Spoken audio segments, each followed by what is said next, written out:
So we're going to talk about PMax, PMax. what used to be like, it was it was the Oh, savior of all things and light at the end of man. the tunnel, and we were so excited about it. And now you're more jaded than I am with PMax. I've been burned. I'm like, how did I lose like 1% of my revenue? Like something got a little bit messed up here. And so that's what we're going to be talking about today, is how to set it up to limit any sort of over attribution and get it to a really diverse campaign.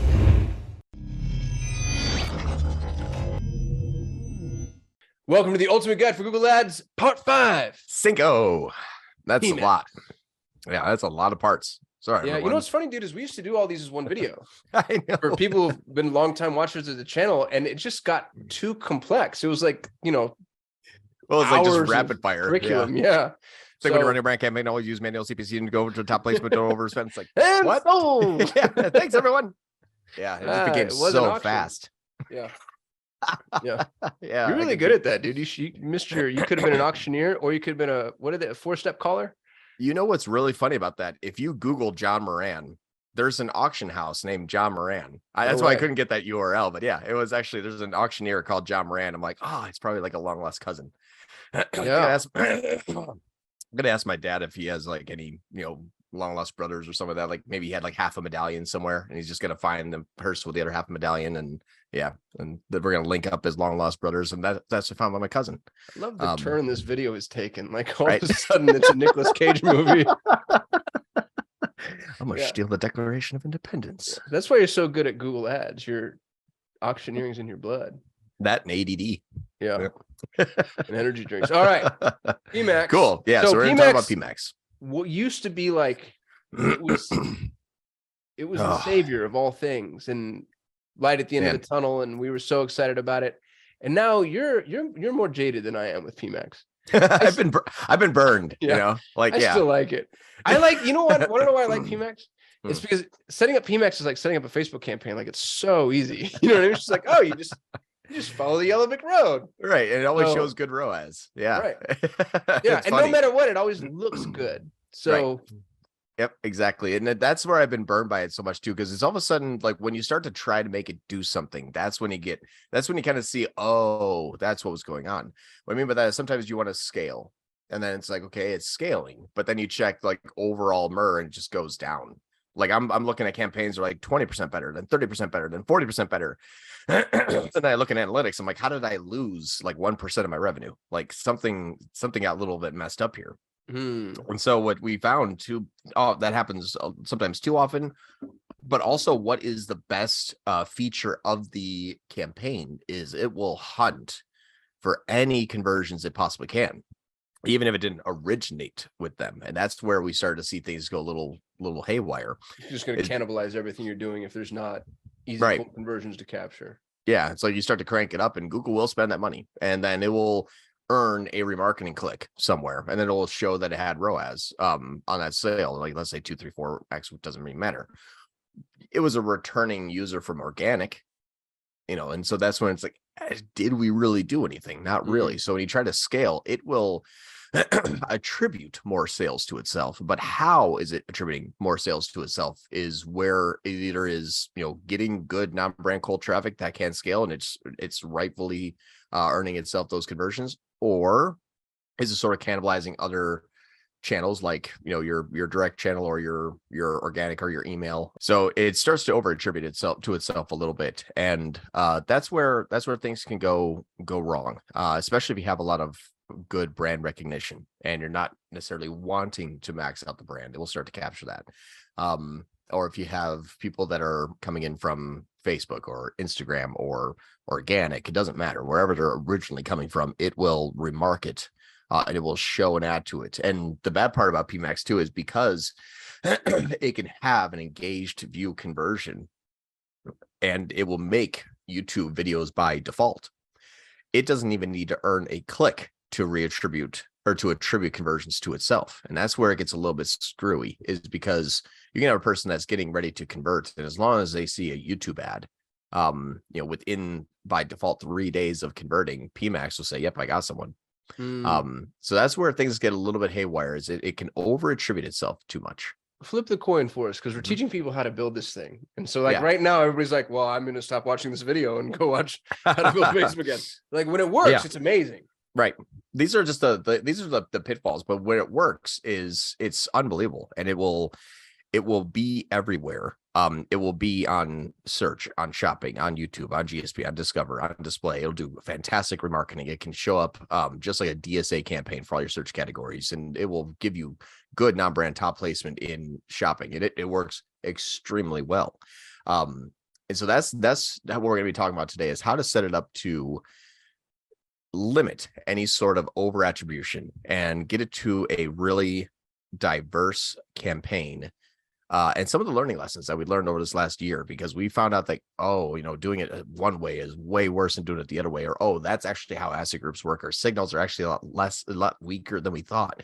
All the little tips and tricks that we found out about how to build an account to a high degree of scalable non-brand cold traffic.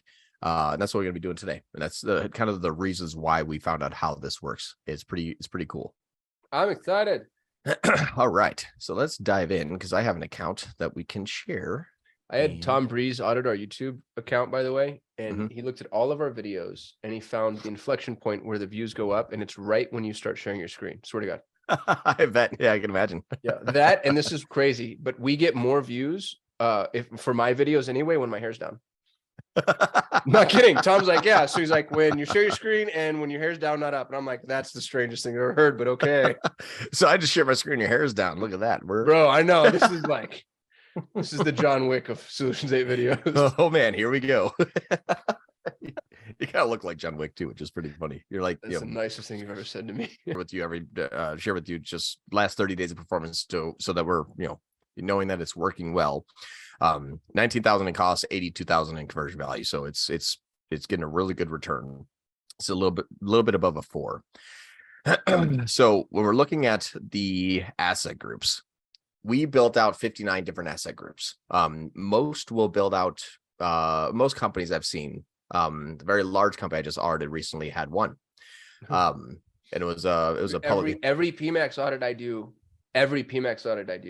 is one asset group, sometimes 3. Yeah. And the crazy overachievers. And then there's 3, and then at least one's paused. Well, all the products are always disabled. Right. That's the other thing that I don't understand. Like, why is PMax? Is it more difficult to check or see disabled products instead of PMax? No, what's interesting, there's actually some really advanced strategies on why you would disable a products, and one of them is actually if you want to run a standard shopping campaign in addition to it, which we'll talk about. That actually works really well, because this campaign will still display remarkets and will still capture everywhere else, but will not cannibalize your remarketing only. So the smart shopping hack, basically, the problem is when I'm auditing these accounts, I don't think that's what they're doing. I don't think that's yes. I can't tell why they're doing it wrong. Right. I can tell you why I do it wrong sometimes. So here's what's cool is there's 59 different asset groups. This is important. What we found out is that Google will take a sum total of all of the impressions and evenly distribute them throughout the asset groups, sort of regardless of signal. And so it gets a little bit, it's a very interesting thought process, because what happens is if you have 100,000 impressions in a week and you have one asset group, that one asset group will get all 100,000 impressions. If you have 2 asset groups, each one gets about 50-ish. Like one might get 40, one might get 60. But then if you have 3 asset groups, each one will get 33,000. So it kind of evenly distributes them. It's odd because it makes sense, because the campaigns can go broad. Like they can search for pretty much anything that's around your products or service or site, whatever it may be. And it doesn't necessarily need to be stuck to an asset group. And that's the part where I think things get a little bit haywire when people build these out, because they think, okay, excuse me. Sorry, everyone, I'm getting sick, so I might cough in your ear and stuff like that. But what it looks like here is this is typically what we see. If I have this button down asset group here, and people say, aha, the interest in demo, perfect. So people that are interested in men's shorts are only going to go to the button down Obviously, it's not. That's why it's set up this way. But that's what people think. They think whatever they put in the signal, that's going to go inside of this asset group. It's completely false. So this signal actually does very, very, very little. That's what we found out. The signal is sort of like I think it was sort of put there just to give the people feeling that, okay, at least I'm sending it off in the right direction. It really doesn't work that way at all. Your site's data and your product feed, if it's e-commerce, is 10 times more powerful than what that signal says there. Mm. So what's interesting is we started to kind of just group these signals together, and then diversify them with ad copy. So what happens is you'll see I have an interesting demo, and it says men's shorts, men's apparel. There's 6 more here, but this is going to a button down because yes, there's people interested in men's apparel, easy. And if we see another interesting demo, we see like men's short, men's apparel. This is going to the polo. So what we found is that the interest, or sorry, the signal just doesn't need to be your audience. It needs to not be your own data. It needs to be something that is categorically around the type of product that you're trying to sell, but then you're using your ads to differentiate the traffic. You're very rarely going to get a person that's looking for shorts and then click on shoes and then go and buy shorts. It does happen, but not as much, not as often. So your ad copy is doing the heavy lifting on directing the users to the areas that where they need to go.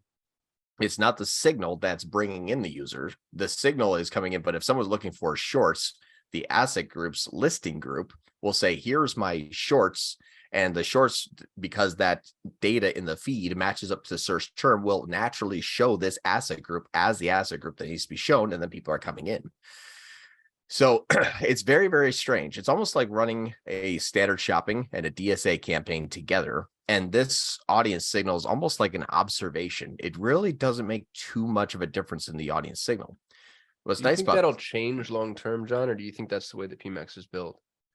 I think that's the way that PMax is built. I think that because things can go so broad, I will get a men's polo if I go after the broad keyword of men's apparel. Here's why I'm asking, because Yeah. Google, for federated learning cohorts, Flock, which they say they deprecated, and I don't believe. And now what is it called? Topics API. Topics API. So I think Flock is just the Topics API is window dressing for Flock. Regardless, it would make a lot of sense to me that Topics API becomes the audience targeting. And if they really invest heavily into Topics API, then PMax starts to kind of veer in that direction. Yeah, I think that's kind of like what's going on here. If you think about it, your flock, your flock of people essentially, or your topics API of these people have these 3 cookies for these 3 weeks. One of those cookies is going to be like, well, he was looking at socks. Well, that's men's apparel. Perfect. That's an interest in men's apparel. Well, men's apparel on a men's apparel company, how many asset groups does that match? You see 59, 48, 50, 50, 44. They're so It's almost broad match for interests. Exactly. That's a great way to put it. It's like a broad match for interest. And so they overlap so much, but you let the person dictate their own path. And that's where you'll see, like, for example, I have this one, the Grateful Dead golf shirt. Well, if I go into the Grateful Dead golf shirt, that had 44 asset groups. That's going into button down, polo, and all products. And by all products, one. They chose what they wanted based on the ad that they saw or the product that they clicked on. So this is more just suggestive targeting and how do I describe this? Like just a big wall of ads. And then people are like, well, that's what I'm interested in. Okay. Was that from the signal? No, the signal didn't do much. The signal was, yes, this is a male apparel interested user. Now choose 2,000 SKUs.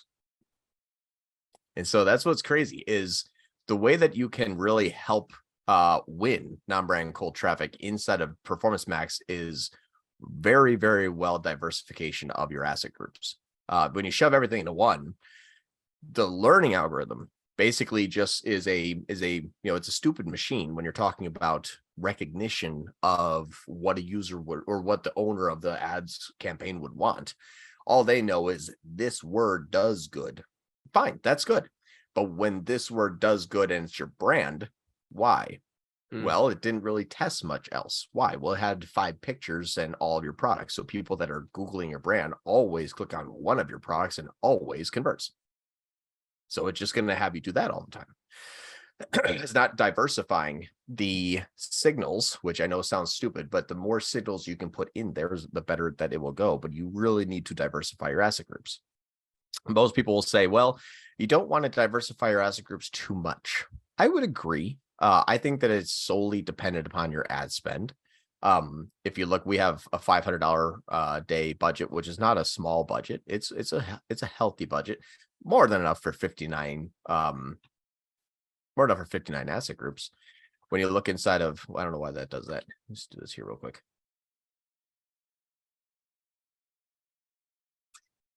A little glitch there. If you look at the all of my asset groups here, like there's activity in each one of these. It's not necessarily saying like, oh, there's only, this fish vest. Yeah, I didn't really get much activity, but that's really not a popular product. But yeah, I would say that, this is the last 30-day period. There's more than enough to identify kind of what is my top performing products and why. So I do see that around it looks to be, for some reason, the chatter on the interwebs is going more towards like reducing down your asset groups. I still say don't do that. I still say that you should have quite a few. The more the better. Who's saying reduce down your asset groups? Where have you heard a few that? people on LinkedIn. Really? Yeah, I follow some people and just like, hey, less asset groups the better. Having too many takes too long. There might be some use cases. That's what it is. It's a bunch of low spend. That's what I'm saying. I think spend dictates. That's what we should be telling everyone. It's like, how many asset groups? Well, I'm not going to put I'm not going to put 59 asset groups for $20 a day. Right. Then yeah, that makes sense. I won't have enough ad spend to fill up the activity for all those products. So what we really should be telling people is, depending upon the level of spend, that's what's going to dictate how many asset groups you have. More asset groups you have, the higher spend you're going to need. You can break them out into separate campaigns. It's hit or miss. It is completely hit or miss, and it's out of everyone's control. And I will fight people over that topic. Reason being is that you're going to have people that will visit multiple times. And so when you visit multiple times, they're going to jump between PMaxes. So where it started and where it ended, if you don't care, that's okay. But for example, if I pull up into this PMax campaign, we're going to kind of jump into the brand issues. If I jump into this campaign here, you'll see I have 2 PMaxes, PMax for women's and PMax for men's products primarily.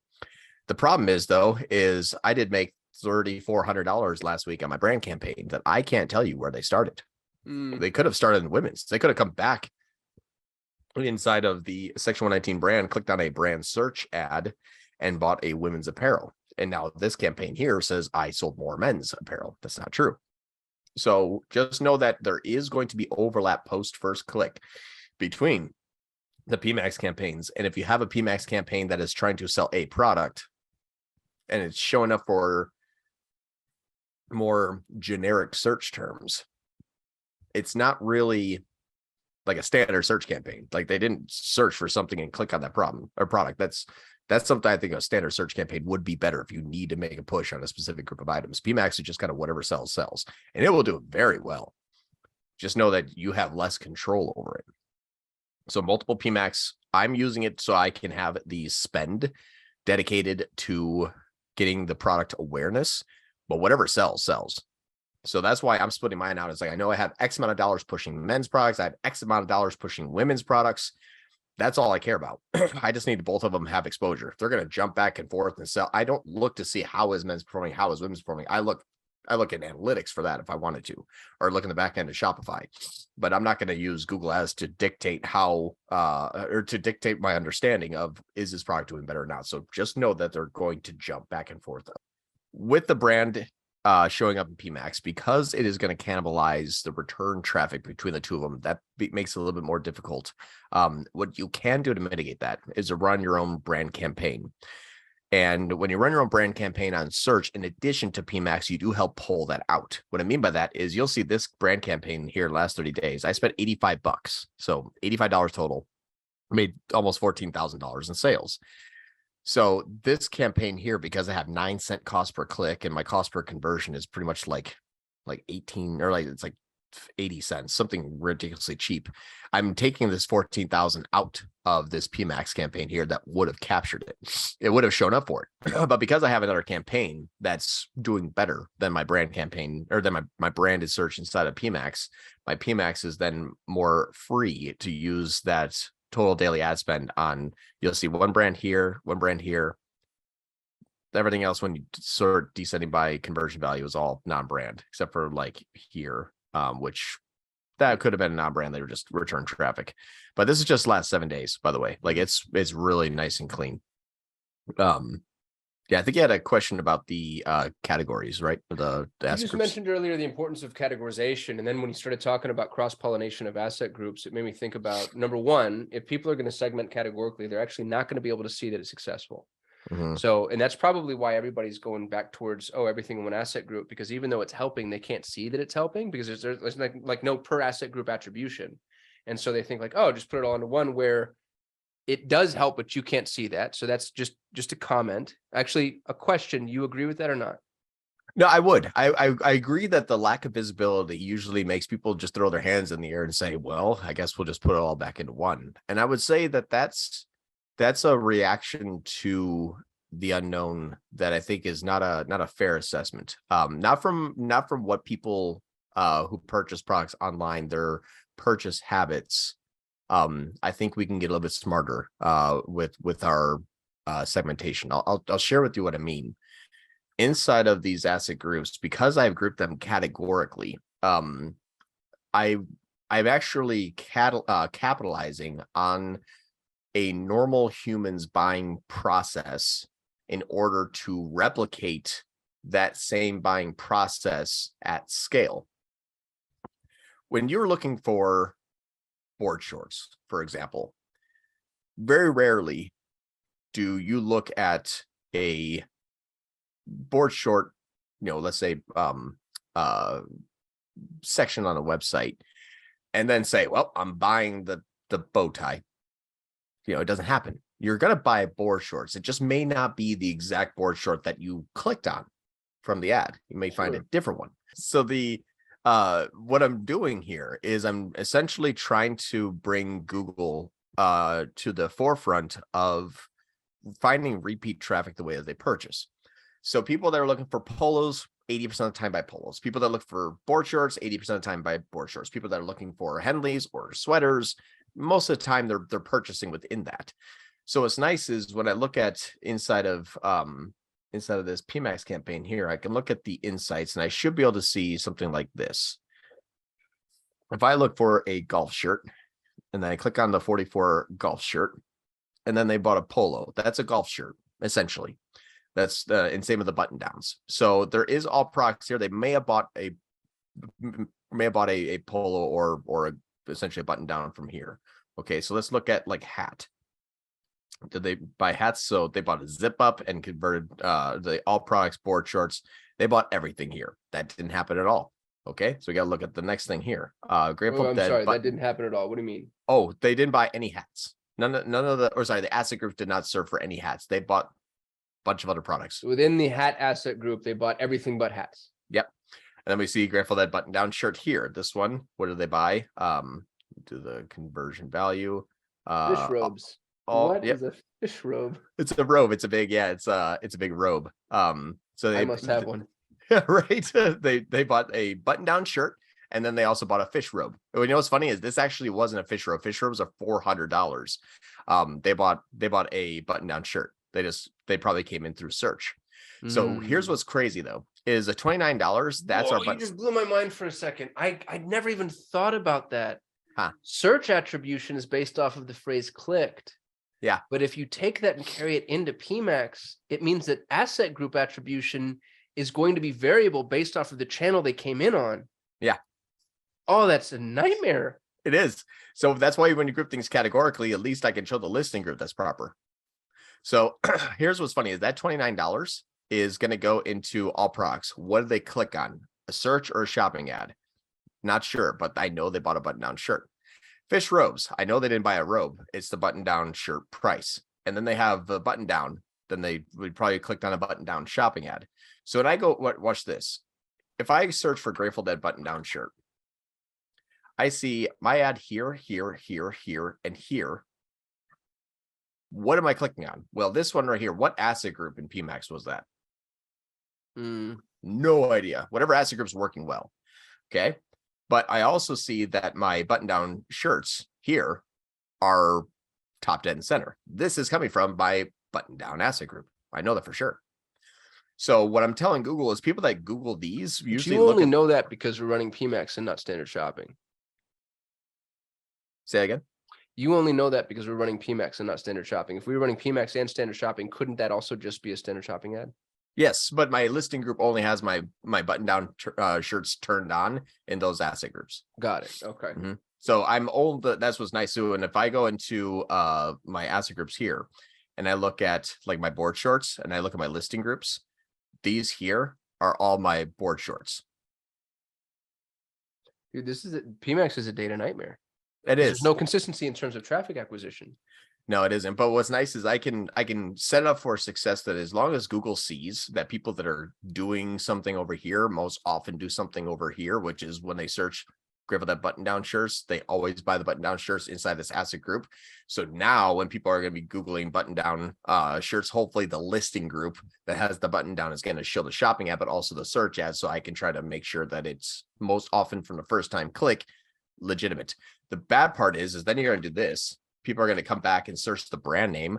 And now I have no idea. Is this all products? Sure. Is this, the robe? Sure. Is it a bomber jacket? Yeah. Did anybody buy a bomber jacket? No, they Googled and they clicked on this ad here. And then they went wherever they wanted to after that. They're like, oh, that's not what I wanted. I was looking for men's tops. And now nothing in Google makes sense anymore. Inside of the Google Ads dashboard, it's a complete nightmare. You cannot track a return user. Yeah, well, and if you think about your own buying experience, dude, I don't remember the last time I clicked on an ad and bought right then and there. Never do. It's always click and return, click and research, click and look, click and Google. Yeah, that's why landing pages don't work, or squeeze pages, I should say. If you look at the last 7 days, half of my conversions came from more than 2 ad clicks. So PMax is halfway right. That's why it's like half that came from 1 ad click are just things that couldn't have been tracked because it's probably multiple ad clicks. Right. And then what's funny is after half of my data inside of PMax is incorrect, then you have to look at the other area here, which is the conversion lag, and know that, oh yeah, by the way, it also takes 18 days to get a user to convert. So, and it's not half had 2, half had more than 2. So we had, and then the people that had usually 1, that's going to be your branded. Right. Which means that they probably had 30 and now we've just lost tracking for them. Yeah. Or they've been visiting you 18 times on Facebook and now they're ready to buy. So they Google the brand name, click once and buy once. So this is a nightmare.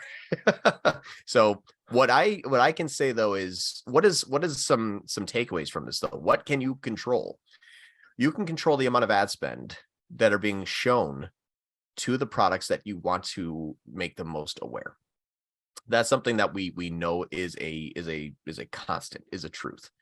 We know that if we take all of our asset groups and we well diversify them and we give them signals that are halfway relevant, we don't use our data too much.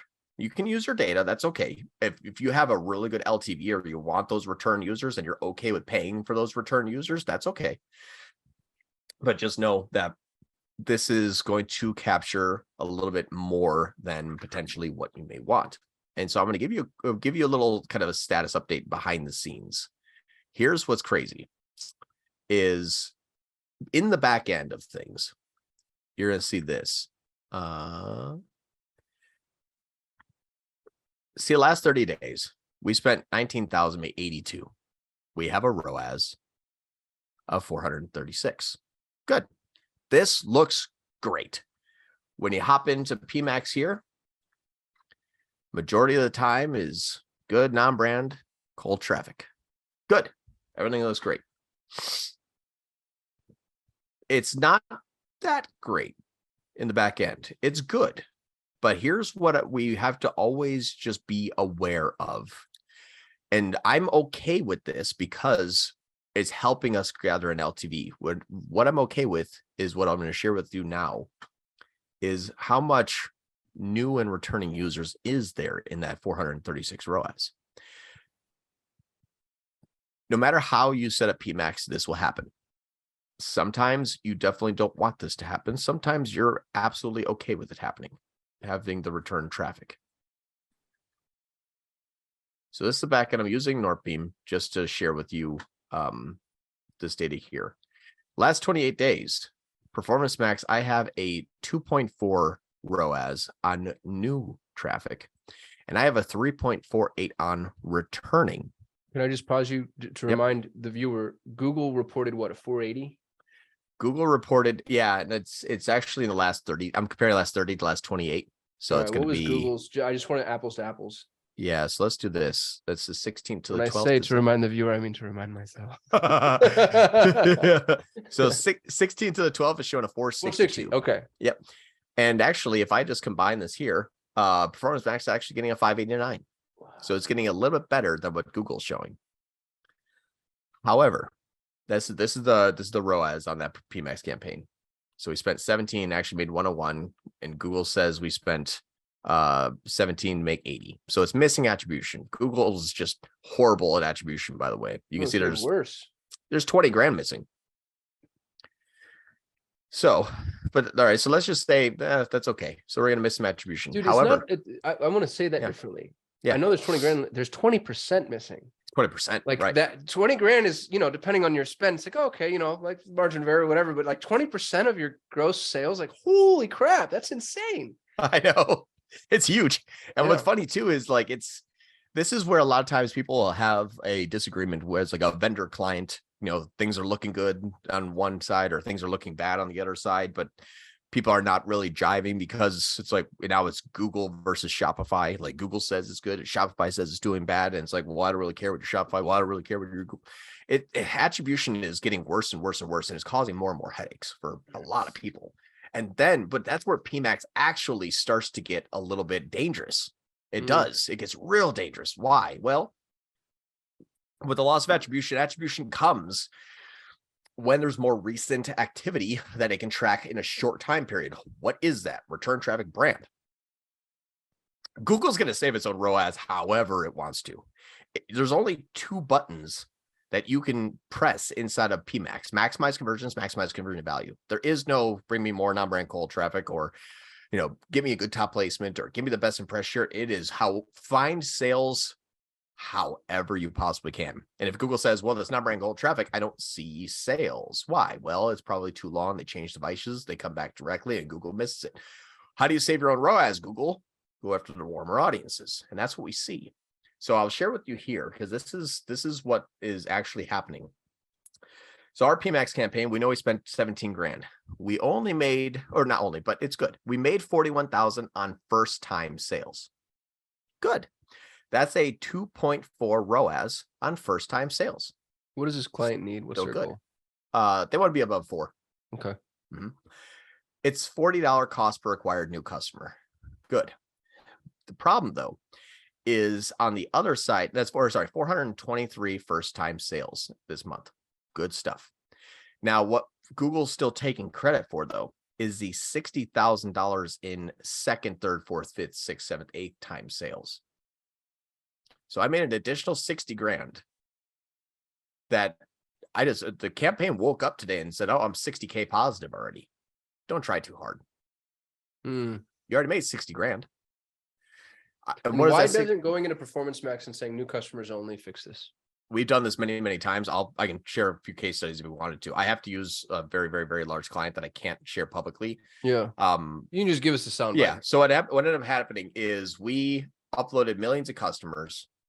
We turned on new customer only. The campaign traffic dropped by 60%. And Google said, yeah, that's fine. It's only going after the new. You did have a lot of returning in there. Ran it for 4 days. We found out that our divisional split between new and returning was just halved, but they didn't skew one way or the other. What should have happened is like 50 new, 50 returning. It should have just been like 50 new. It went from 50 new, 50 returning to 25 new, 25 returning. It just simply reduced. Is it a match error? It couldn't match the customer list? I don't know. I've tried it 4 times in 4 different client accounts. Same thing happened every single time.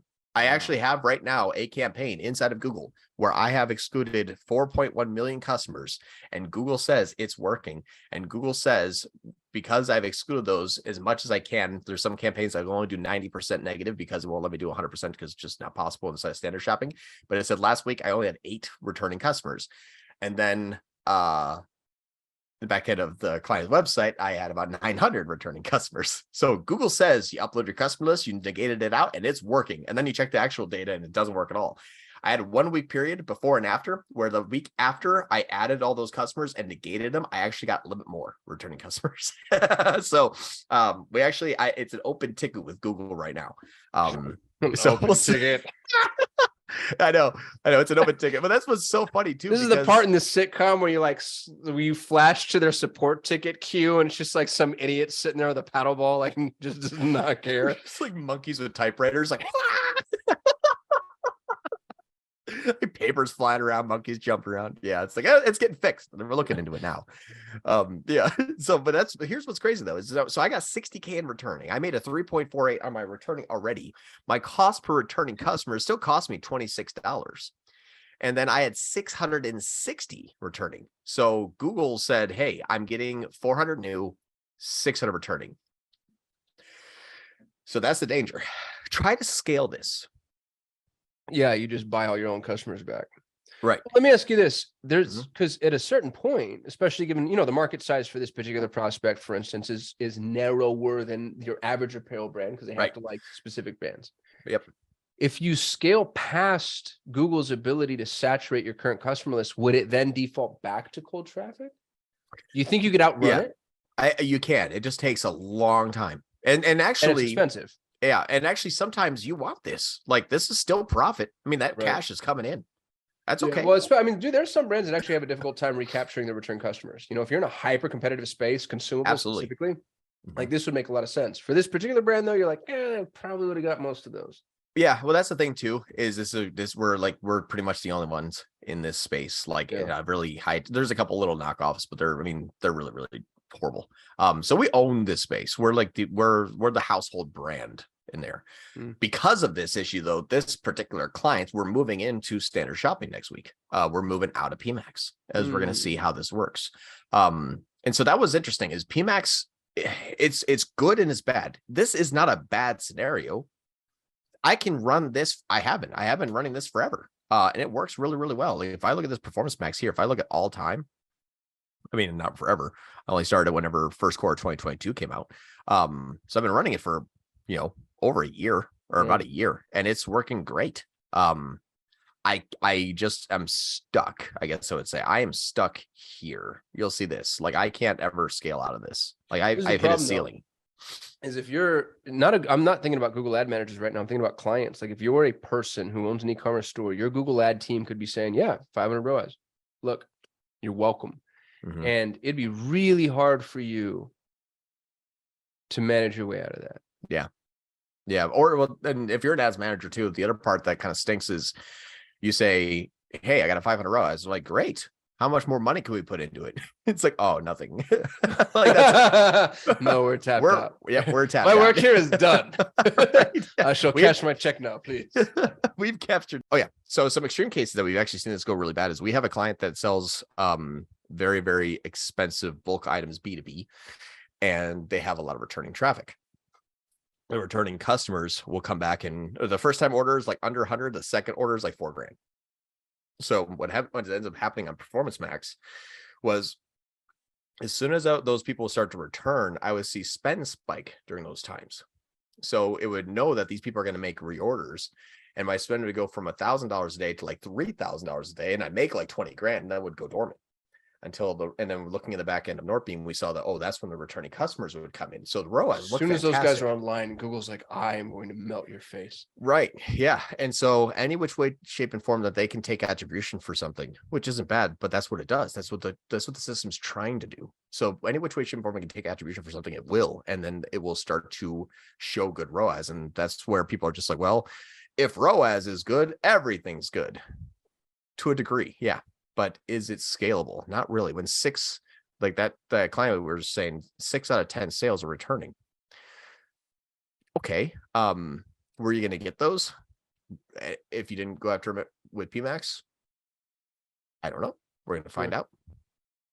But yeah, I can't scale it. So that's the good and bad is it will hunt. It will find everybody. It worked for a year and it still works well. Right now, that cash is sitting in their bank. Did I overpay for about half of those? A little bit, probably, yeah. And that's the bad part. So all that to be said is I think that's a learning lesson for PMax. The good news is you don't have to really, hound these people on email. Google will do it for you.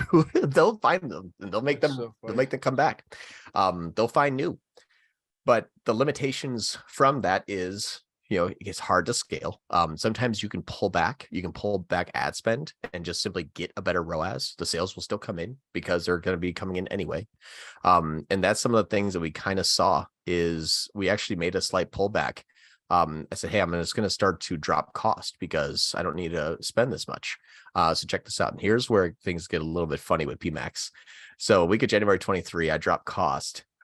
Here it was, I think, right here. You'll see it was 1,300 a day. I dropped it down to 700 a day. So I halved my ad spend. And that was on the 23rd. So I'll go to the 24th to like the 11th, like compared to the previous period. And what you'll see is because there is a lot of returning, you can't scale, but you don't have to spend as much. I spent 39% less and I made 64% more sales. 42% down and 57% more sales. Well, that's kind of weird. Like you shouldn't be able to do that with a campaign. And that's when we also have a 29-day conversion lag too, right? Wouldn't that factor into this? Well, this is a little bit. Yeah. This is conversion value by time. Yeah. I just can't get you. I just Yeah, the conversions here. This one right here, this is the conversions. So not by time. That went 2% down. Yeah. I took 42% of my cost out and I made 2% less sales. Why? Well, half of those are going to happen anyway. Bro, you know who you are? You're Marissa Tomei and my cousin Vinny. You remember Marissa Tomei and my cousin Vinny? Yeah. Bro, just a killer. Just like could not be got. Right. It's got posse, right? The posse track in the rear end. It's an impossible question. No, it's not possible to happen. I love that movie. I gotta watch that movie again. But that's what's kind of interesting. So, and in the areas where you can pull back and not lose sales, you're going to push ad spend and not make more. They're just going to kind of do whatever it wants. So that's the good news about PMax is you can turn it on. It will find the customers. It will get them to buy. It'll get them to return. That's good enough for like 80% of our. Yeah, it really is a good set it and forget it. It is quite a few folks that are like, yeah, I actually want both of those things. And I'm not too worried about maximizing efficiency. I'd rather know I'm getting my return customers anyway. Great. Go do it. Yeah. This is a fantastic campaign. If you're just like, hey, I want to sell whatever sells. I want my brand to be top placement. I want cold traffic. I want them to return. Yeah, I mean, it is a great tool for it. Just know you'll have a lot less control and sometimes you'll overspend on it. Now, when you get up to the areas where you're talking like 50K a day, some clients were doing 50K a day for, that doesn't fly. That because they're like, hey, it's 50 grand. I need a cost per acquisition of a new customer under X. And so you can't do that. So that's the area where I say is good and bad, but for 80% of the advertisers out there, this is great. This is going to be amazing. You're going to even make your repeat sales and you can have a very healthy business for a long time. So, yeah, that's kind of our structure that I say it works the best. Well-diversified asset groups. Use your own audience as sparingly as you can. We only have, I think, 6 out of 60 that use our data, and that's by design. It's not something that we have a whole bunch of people. I do want those people to return. That's why we did this. And it just got a little bit too much returning, but if you just go down here and then you'll see how it's not using all of our data. So sometimes it's not even hitting all best practices. We're just diversifying everything that we possibly could.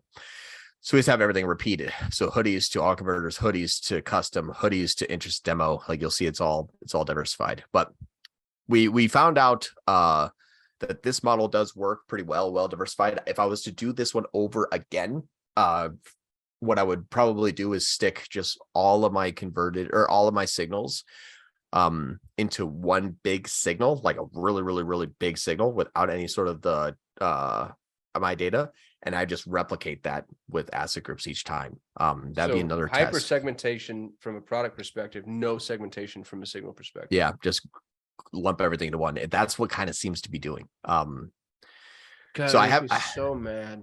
Yeah. You're basically just saying like, hey, what's the 10 broad match search terms? It's like, well, this one's only going to have one broad match search term. That one's going to have a different broad match search term. The amount of time we spent segmenting audiences too. You know, we used to say like you take all your product categories, you take all your audiences, and then you multiply them. That's how many asset groups you get. And like that, if that segmentation was all worthless, like just blah. Well, there should never be a time. Google shouldn't do this. This is the bad part, is there should never be a time where I have a like Grateful Dead golf shirt. I have 5 asset groups that match up to that. There's 44 here. So what this area here, what this is, Google's telling you, hey, this search term and these search ignored terms, everything you told us. Right, right. It's like, hey, you sell Grateful Dead products. Well, did you know that your Grateful Dead golf shirt and your Grateful Dead socks and your Grateful Dead hoodies and your Grateful Dead hats and your Grateful Dead shoes, that's why that matches. They're all basically golf shirts. Right. It's a Grateful Dead golf shirt. We just ignored the golf shirt. They said Grateful Dead. That matches all your products. And it's like, so it's so broad and so vague and so uncontrollable that, yeah, I would just stick every one of my signals into every single one of my asset group and then let the people sort it out. Like, click on the products you want. My search campaigns. Let the people decide. Right. Choose your destiny. It's like going back to like, Zelda. It's like, choose your destiny. Like, where do you want to go? Like just pretty much just non-controllable. It's really interesting. 2 early 90s references we've had. Zelda and My Cousin Vinny. We're getting old. And we're talking about Grateful Dead. I mean, have a midlife crisis right here on YouTube. Yeah. It's awesome. I'm going bald. You're going gray. Super's going to be disgruntled old men. It's like, his whippersnappers don't know what it's like to have standard shopping. In my day, you had to set your own manual bids, and you changed them daily. None of this maximize conversion. I was maximizing my conversions. That was it. We did it. PMax. Yeah. Thank you for watching the Ultimate Guide to Google Ads Part 5. If you haven't already watched Parts 1, 2, 3, and 4, that probably means you can't count. Go back, check those out. Part 6 is coming. It's more of a wrap everything up, some of the little things on the mortar to the bricks. How would you say? Yeah, we're just going to kind of fill in some gaps. We did a lot. We talked about like, standard shopping, search, and did remarketing and YouTube and PMax. And so we're going to kind of have a video just kind of like wraps everything up. So I think that this one may have got you kind of all set off in an area where it's like, oh, new and returning, now what? So we're just going to do like a little bit of a recap, basically how to structure a setup that is going to give you the most well-rounded growth. Stay tuned for that. In the meantime, peace. See you later.